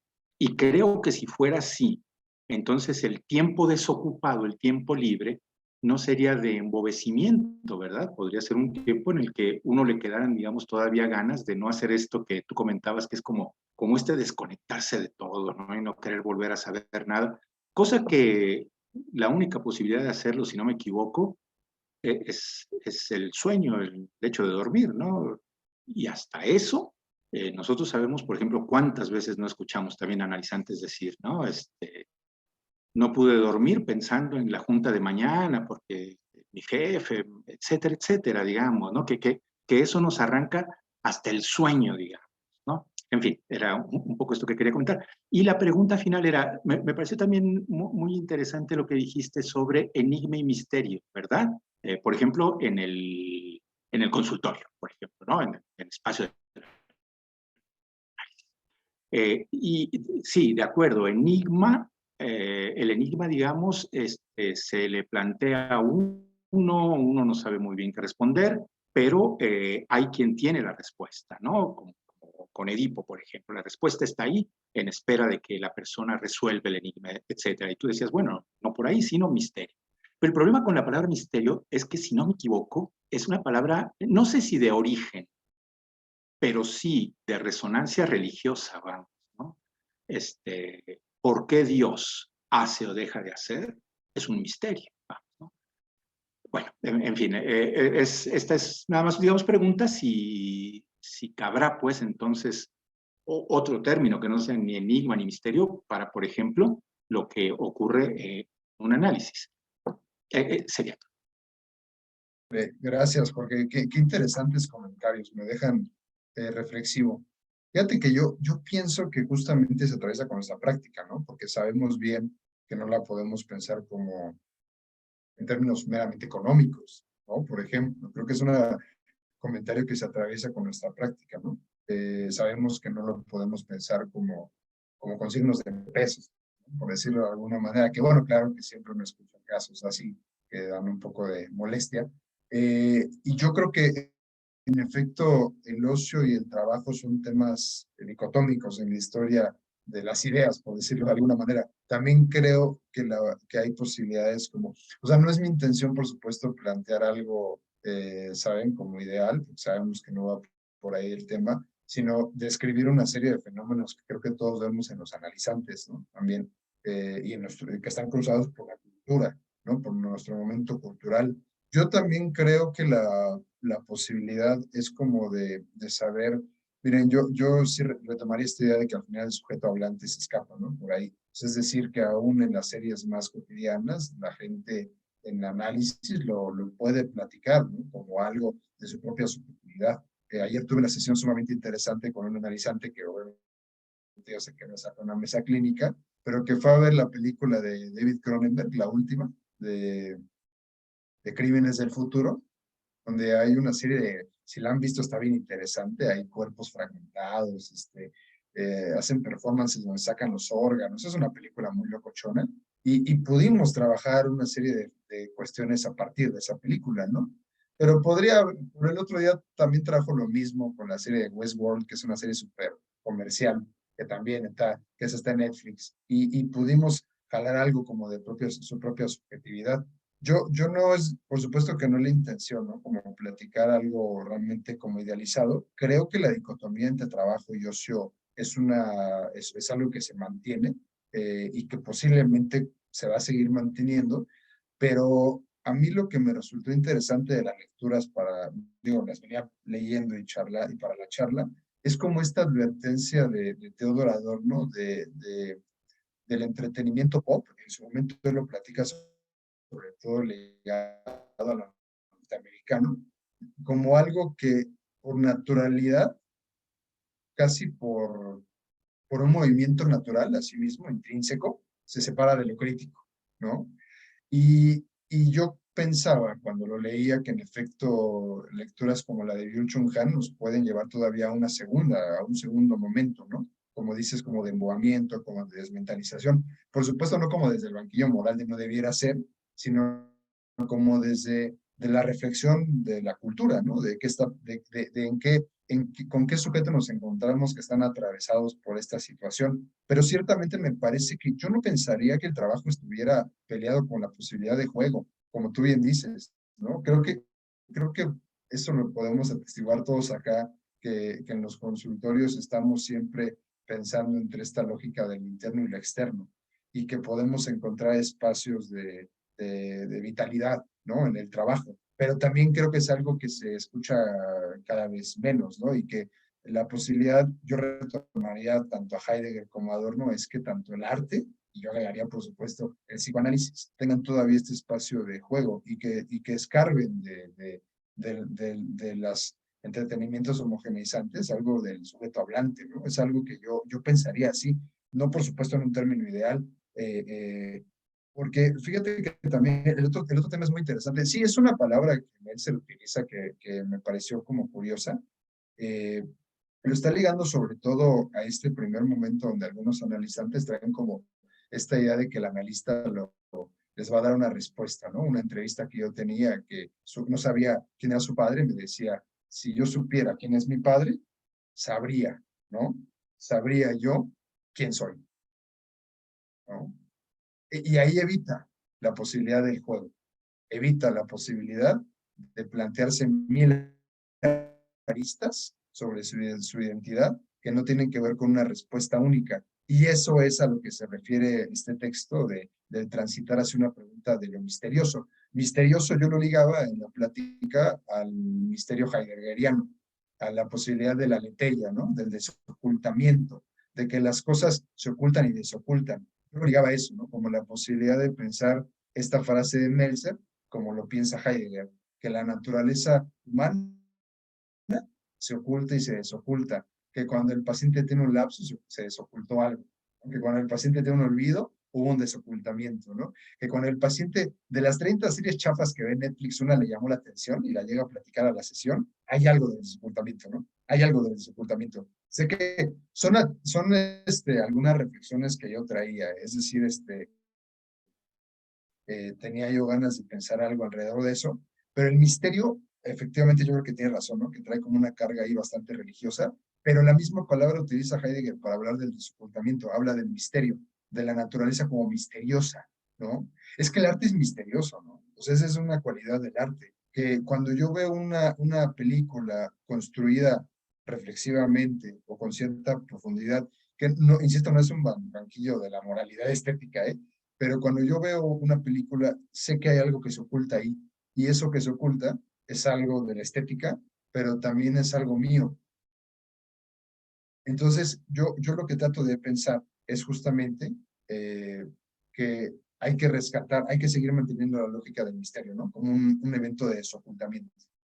Esa sería mi reflexión, ¿eh, Jorge? Espero alumbrar más de lo que oscurezco, ¿verdad? Pero en efecto, al igual que mi colega César, son ideas directrices que yo traigo, ¿ves? Estaba yo pensativo en escribir algo al respecto del ocio, entonces también la charla a mí me está enriqueciendo mucho, porque me alumbra. La idea es pensar el misterio como desocultamiento y la posibilidad de mantener esos espacios, sobre todo en las lógicas analíticas, es decir, seguir con el juego, ¿no?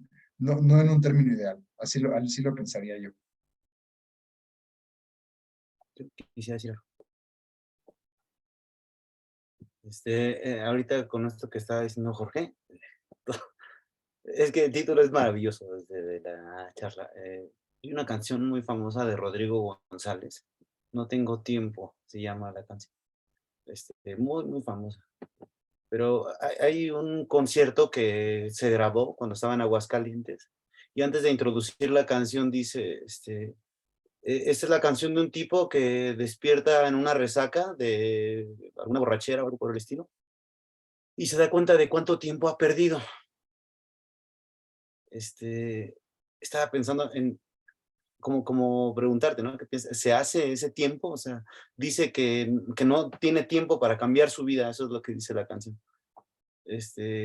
La máquina me ha vuelto una sombra borrosa. Pero,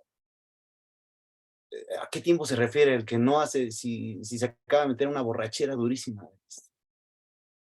De ocio, de divertimento, no sé cómo, no sé si sea divertimento la palabra, de desconexión o qué será, pero siempre me ha llamado la atención, ¿a qué se refiere con ese tiempo que no tiene? ¿Cuál es ese tiempo que no tiene? No sé, ahorita en lo que estabas diciendo me hacía pensar si no se hacía tiempo en este término lúdico que dices, para transformarse, o qué será ese tiempo. No sé, me llama la atención pues la forma en la que lo plantea. Es decir, esta canción me parece que no se la puede uno seguir sin el prólogo que da el mismo Rodrigo de su canción. Porque justamente está diciendo que lleva un buen rato de estar tome y tome, o sea, no está trabajando, pues, no está en ese tiempo esclavizado de la productividad. No es socio lo que está haciendo, ¿no? O sea, ¿qué tipo de actividad está haciendo? ¿Qué tipo de tiempo es el que no tendrá ese Rodrigo? Nunca lo sabremos. Pensaba yo en un librito de Daniel Pennac que se llama Como una novela, no sé si lo han leído. Es un libro muy bello, donde analoga la posibilidad de vivir como se lee una novela. No es un libro que a los amantes de la literatura sin duda les va a impactar, Y dice por ahí que el tiempo de lectura, el tiempo del arte, siempre es tiempo robado, ¿no? Que cuando uno está enamorado, encuentra tiempo para estar con la persona amada. Y así cuando uno tiene como ganas de leer una buena novela, pues encuentra tiempo, ¿no? Con constancia vemos que los jóvenes se lo roban en el camión, por ejemplo, los estudiantes, ¿no? Iban leyendo apasionadamente, ¿no? En el transporte público. Entonces yo creo que es una muy buena pregunta, porque mi impresión es que hay algo como de la lógica del tiempo que se toma prestado o casi robado para estos tiempos de ensanchamiento, que sin duda cada vez es un poco más complicado y como decía Jorge, no es que yo esté diciendo que he peleado con el trabajo, pero retomando esta frase de esta novela, bueno, mejor de este ensayo, mejor dicho, me parece que también es un poco de tiempo robado, ¿no? Dice Daniel Pennac que amar y leer siempre son tiempos robados del trabajo, ¿no? Entonces yo lo pensaría por ahí. Creo que me quedé un poco corto con la charla, pero bueno, también, por supuesto que hemos platicado un ratito y también si se termina antes que no pasa nada, pero esas son las ideas que yo traía, Juan. Pero me parece que hay otra pregunta, nos dijo Erandeni, ¿verdad? Excelente.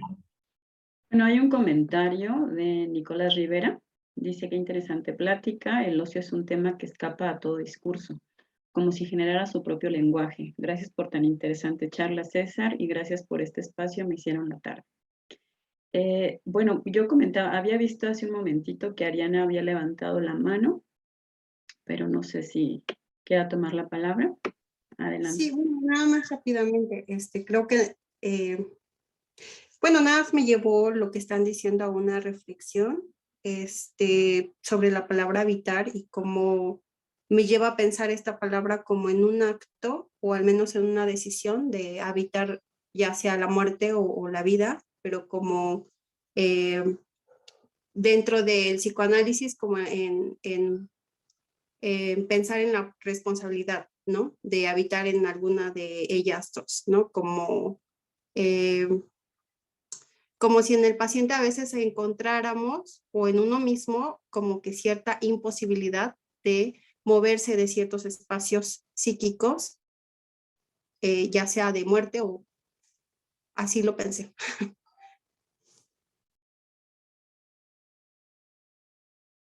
La charla, colega Ariana, es habitar, pensar y construir. Ya me acordé, vamos a habitar, pensar y construir. Y fíjate que yo hasta, esto que dices es muy interesante porque yo hasta agregaría habitar los cuerpos. O sea, creo que es un tema realmente trascendental en nuestros tiempos, ¿no? Y habitar lo platica, en efecto, una sensación de vitalidad.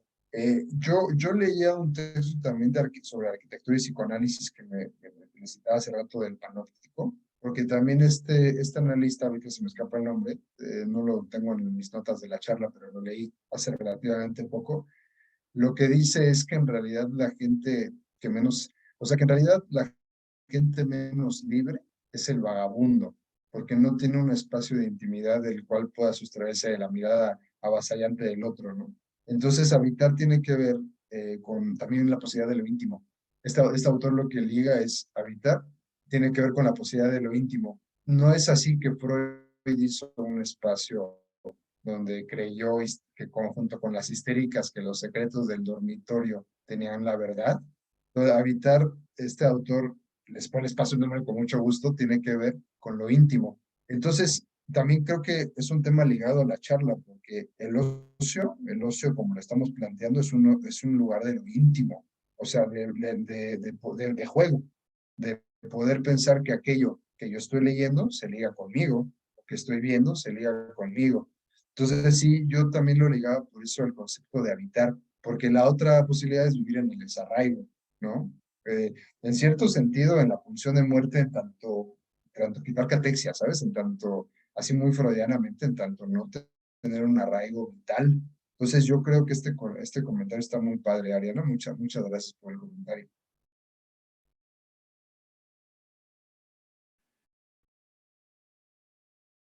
Bueno, no sé si todavía tenemos tiempo. Me gustaría también preguntarte, César. Pues a mí me gustaría si nos pudieras platicar a lo mejor un poquito más en relación a la advertencia de la tecnificación del psicoanálisis, ¿no? Que comentabas también, porque, ¿sí se escuchan? Yo lo estoy escuchando un poco cortado. Sí, escuchamos un poco cortado, Erendini. No, ¿le vuelve a plantear a César la pregunta un poquito más despacio, por favor, Erendini? Sí, perdón, ¿ya se escucha mejor? Ok, Mucho mejor. gracias. Bueno, que yo quería ver si pudieras a lo mejor comentarnos un poco más en relación a esto que decías de la advertencia de la tecnificación del psicoanálisis. Esa parte a mí me parece muy interesante, porque, bueno, te platico así rápidamente, justo acá, ¿no? En el grupo de estudios y por propuesta precisamente de la compañera Ariana, en este momento tenemos una actividad que está enfocada, ¿no? A realizar escritos y a comentar entre nosotros en relación a algunos temas de técnica, pero lo pongo entre comillas porque justo a mí la palabra técnica me hace mucho ruido y creo que a los que participamos también, ¿no? Entonces es algo que estamos constantemente ahí discutiendo y demás. Pero bueno, tenemos esa actividad ahorita porque tenemos inquietudes, ¿no? Estamos investigando al respecto, estamos planteando algunas cosas, pero pensaba en esto, ¿no? O sea, justo creo que a mí me hace ruido y lo pensaba en cómo trabajar esa parte o cómo seguir ahondando al respecto, porque también en algún aspecto, en algún momento creo que es necesario, pero sin justo caer en esta cuestión de la homogenización, ¿no? Que también planteabas. No sé si nos puedas platicar un poquito más, tú qué has pensado. Sí, sí, claro, claro, Erendini, perdóname. Sí, fíjate que es una preocupación que me salió con estas reflexiones. No es el tema como central del ocio, pero sí creo que es algo que se atraviesa, ¿no?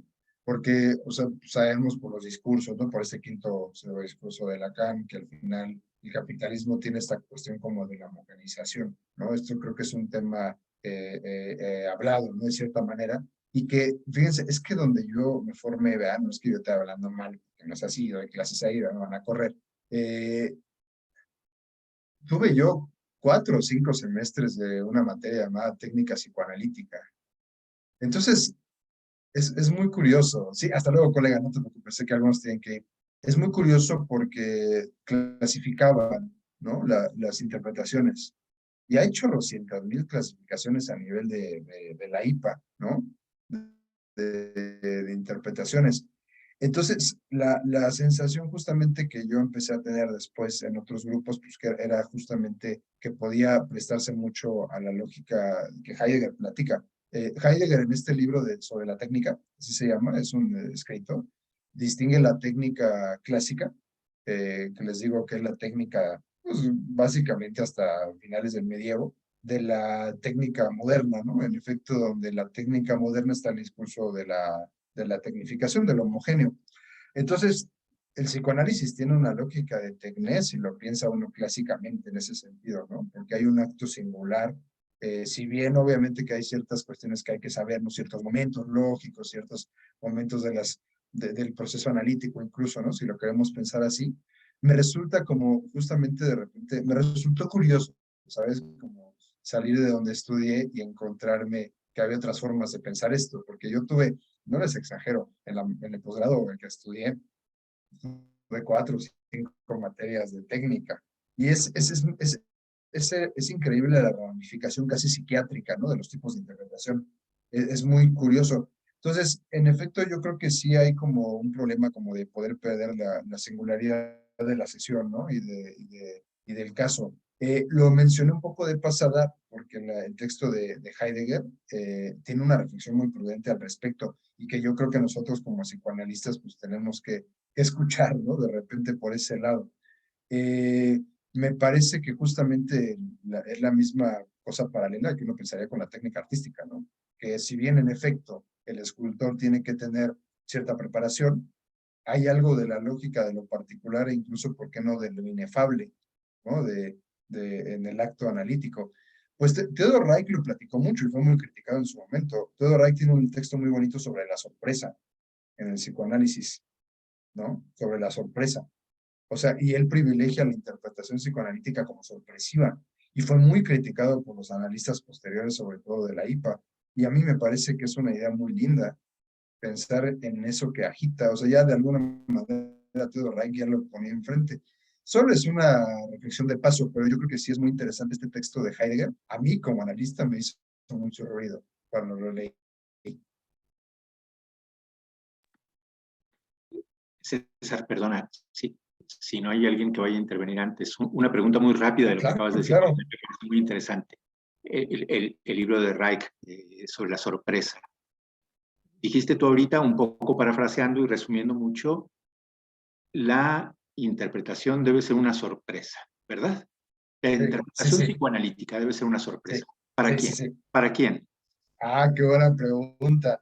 Theodor Reich lo piensa para el analizante, pero le da peso Yo digo que para a- los dos, ¿eh? Eso está ¿Verdad? interesante. Ujú. Eso está interesantísimo, ¿no?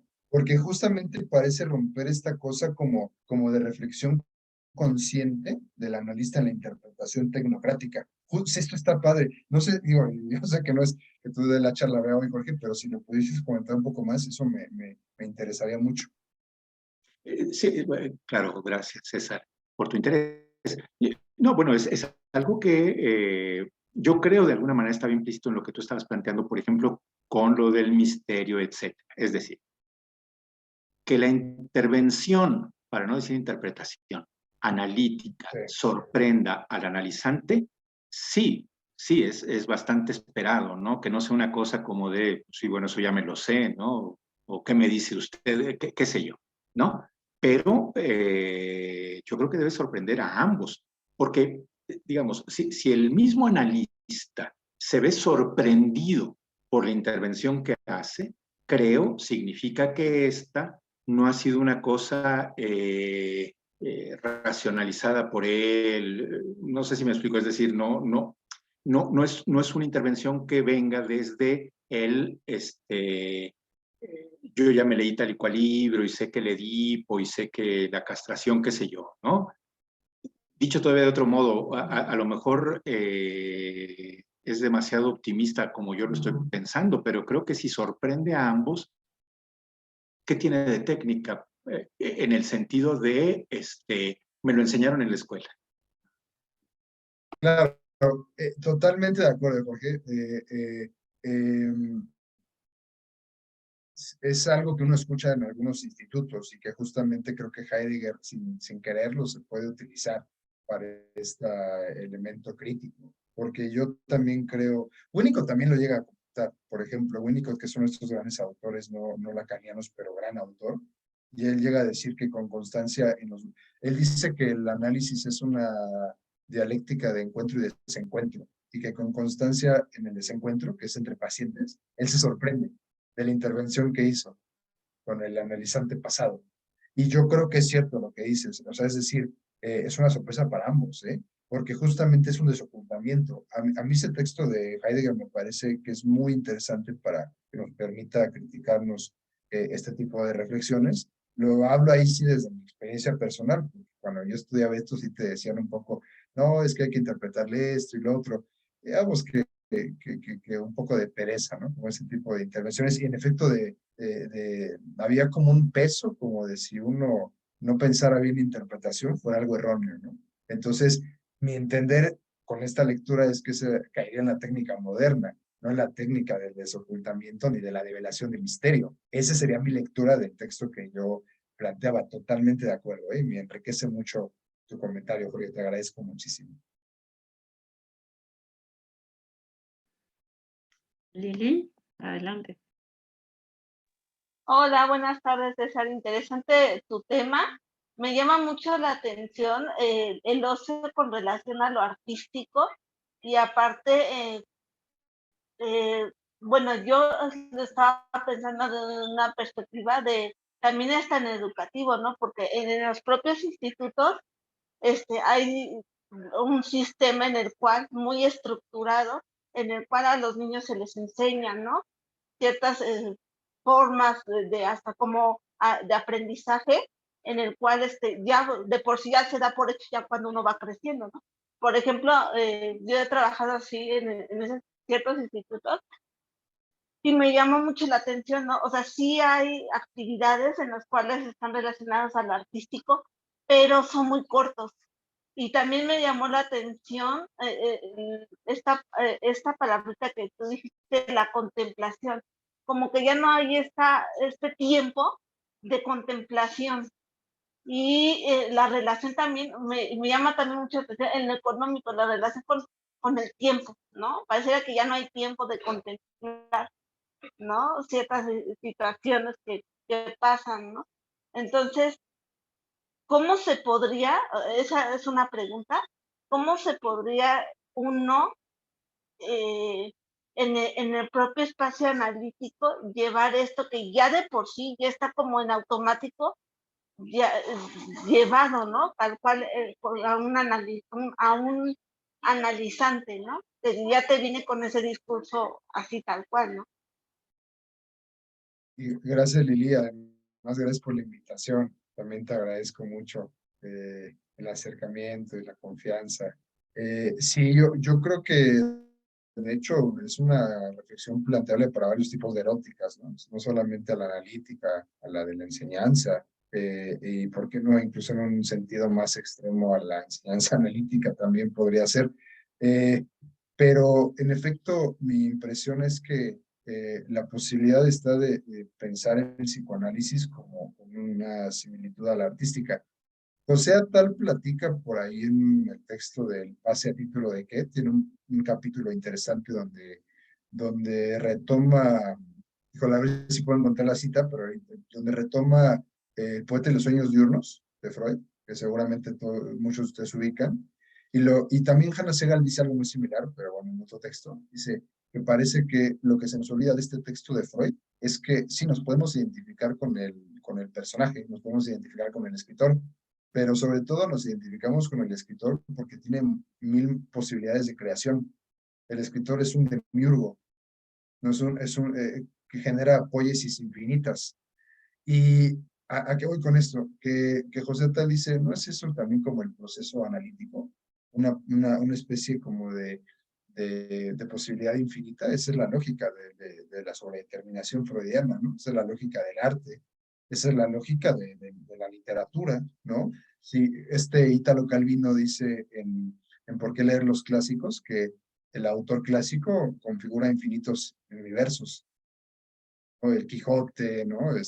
En fin, entonces yo justamente creo que los espacios artísticos, en efecto, como dice, no lo había pensado, fíjate, tiene razón, las eróticas también como de la enseñanza, o sea, es una necesidad de mantenerlo justamente desde esta identificación con el demiurgo, ¿no? No en el sentido obviamente de una dirección consciente, ni mucho menos, sino de posibilidades creadoras, de un juego artístico, ¿no? A mí me parece que eso es lo más puntual, ¿no? Como de la charla, o sea, que justamente el ocio, el arte y el psicoanálisis pueden tener un estatuto en común, en cierto sentido contracultural, sabemos que no revolucionario, ¿verdad? Pero sí contracultural o subversivo frente a estas prácticas del no pensamiento o de las conclusiones de los sujetos. Yo quería recalcar justamente al final las similitudes entre el ocio, el psicoanálisis y el arte como espacios de juego. Muchas gracias por tu comentario.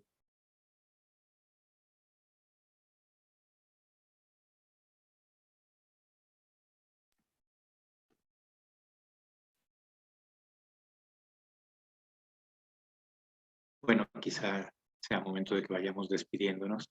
Esto último que dices, César, yo creo que a todos nos gusta también, ¿no? La idea de pensar el psicoanálisis como una actividad lúdica, digamos, al menos en el sentido de no productiva, que se esmere por estar, ¿no? Debería estar fuera de la lógica de la productividad, etcétera, etcétera, ¿no? Entonces, bueno, pues te agradecemos mucho, César. Muy brevemente, disculpándome. Adelante, adelante. Adelante. Solo quisiera, César, que me dijeras si es Keats el autor que mencionaste en relación a Bion. Sí. Sí, o sea, Bion parece que es un autor que estaba muy cercano al tipo de trabajo de Lacan. Sí, yo pienso eso. Si no es muy tarde. Sí, no. Y si es Keats, que Es Keats. ATS y con qué trabajo y dónde en Bion estaría localizable esto, César. Sí, lo platica, a ver si no me falla la memoria, en Elementos del psicoanálisis, si no me falla la memoria. Y justamente retoma de Keats una frase que se llama capacidad negativa. Y la capacidad negativa es justamente sostener la nada, o sea, la ausencia de una respuesta frente a la insidiosa, dice Bion, frente a la insidiosa necesidad de comprender algo. Y en Kids, ¿dónde podríamos encontrar El texto directo de Keats, fíjate que ignoro dónde Sí. lo cita Keats. Ok. Recuerdo a Bion citando a Keats, si te soy franco, te fallaría en el texto Sí, puntual de sí. Keats, pero si no me falla la memoria, lo cita en varios lados, pero sobre todo en elementos del psicoanálisis. Ok, bueno, estupendo. Yo creo que nos enriqueciste muchísimo, muy gentil. Norma, muchas gracias por el comentario Es un gran placer. cálido. Gracias. Gracias, Jorge, también, y gracias a todos. De nada, Norma. Buenas tardes. Gracias a ti por la pregunta, Norma. Sí, siempre uno quisiera como tener la referencia, ¿verdad? De varios autores que nuestro invitado toque y todo. A veces es complicado dada la profusión, digamos, ¿no? Por ejemplo, en este caso de referencias que César hizo, muy interesantes. Ojalá tengamos oportunidad de que nos digas qué texto, entonces, por ejemplo, de Bion, qué textos de Adorno, etcétera, en fin. Digo, ya lo tenemos. Muchas gracias, César. Ha sido un placer recibirte con nosotros, ha sido muy enriquecedor. Un tema sumamente interesante que daría para seguirlo platicando. Ojalá vuelva a haber otra oportunidad. Si no les importa, antes de despedirnos, quisiera nada más hacer algunos muy breves anuncios, ¿no? Miren, justamente a propósito de entretenimiento que no lleve a un embobamiento, etcétera. El día de mañana, a partir de las 19 horas, también vía Zoom, también sin costo, se va a llevar a cabo una sesión más del cine debate que tenemos. Esta actividad la coordina Liliana. Mañana tiene 2 invitados, como casi siempre pasa, tiene 1 o 2. La película de la que van a platicar se llama El Cisne Negro, seguramente la conocen. Interesante película. Ya veremos, ¿no? A ver qué enfoque le dan, qué nos platican. Bueno, estén al pendientes porque tanto el cine debate como estas conversaciones que tenemos es algo que tratamos de hacer casi cada mes. Tratamos de que sea por lo menos una vez al mes. Independientemente de eso, bueno, están todos cordialmente invitados. Como saben, tenemos un taller de lectura de los seminarios de Lacan. En este momento estamos leyendo el seminario que se llama Problemas Cruciales para el Psicoanálisis y un taller de lectura de la obra de Freud. En este momento se está leyendo La interpretación de los sueños. Pueden tener más información sobre cualquier actividad de estas que les acabo de mencionar en la página de Facebook, en la página de Instagram, en ambas, en Facebook se llama Lacan, una lectura bilingüe. En Instagram se llama Taller Lacan B, o sea, de bilingüe. Bueno, ahí pueden tener información. Nos daría un enorme gusto que nos acompañen. Todas estas actividades que hacemos pues, son con mucho esfuerzo, por ejemplo, de parte de nuestros invitados, con mucho entusiasmo. Y la intención que tenemos es pues, que haya público que nos siga, digamos, ¿no? que sepa lo que estamos haciendo. César, quisieras, ya que fuiste nuestro invitado, despedir nuestra sesión de hoy. Solamente agradecerte, Jorge, agradecer a todos los que estuvieron hoy. Para mí fue un tremendo gusto y espero pues, no separarme porque se ve que es un grupo padrísimo. Entonces, realmente agradezco de corazón el espacio y pues nada, agradecer a Lili que también me invitó, a ti, Jorge, por la organización y cualquier cosa yo aquí estoy. Ahí les dejé un correíto por cualquier necesidad que acontezca. Y de nuevo, gracias. Fue un gustazo estar aquí con ustedes. Felicidades por algo diferente. Interesante. Y también... Gracias, bueno, pues muchísimas gracias, César. Como siempre, muchas gracias. Digo, principalmente a Eranden y Ochoa, a Liliana Ruiz, que participan mucho en cómo esto se organiza, a las personas del grupo de estudio que tenemos, y a todos los asistentes que con sus preguntas, con sus comentarios y con su presencia enriquecen lo que hacemos. Muchas gracias y Gracias, nos veamos muy pronto. Gracias.